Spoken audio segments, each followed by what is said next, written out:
இன்றைக்கி நாம் chicken seekh kebab எப்படி செய்யலான்னு பார்க்கலாம். இந்த ரெசிபி செய்ய நான் ஒரு பெரிய வெங்காயம் பொடியாக நறுக்கி சேர்த்துருக்கேன். அப்புறம் 1/4 கிலோ சிக்கனை நான் அரைச்சி சேர்த்துருக்கேன். அப்புறம் 6 பல் பூண்டு, ஒரு சின்ன பீஸ் இஞ்சியை பொடியாக நறுக்கி சேர்த்துருக்கேன். அப்புறம் ஒரு பச்சை மிளகா, பொடியாக நறுக்கின புதினா, அப்புறம் மல்லித்தலை, 1/2 ஸ்பூன் ஜீரகம், 1 ஸ்பூன் மிளகாய்த்தூள், 1/2 ஸ்பூன் மஞ்சள் தூள், 1/2 ஸ்பூன் மல்லித்தூள், 1/2 ஸ்பூன் மிளகுத்தூள், 1/2 ஸ்பூன் கரம் மசாலா, 1 ஸ்பூன் உப்பு, 1 ஸ்பூன் லெமன் ஜூஸ், 1 ஸ்பூன் நெய் சேர்த்து நல்லா கலந்துக்கலாம்.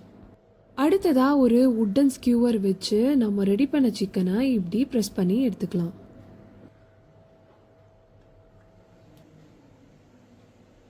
அடுத்ததாக நான் தோசைக்கல்ல கொஞ்சம் எண்ணெய் சேர்த்து இந்த சிக்கனை நான் ஃப்ரை பண்ணி எடுக்க போகிறேன்.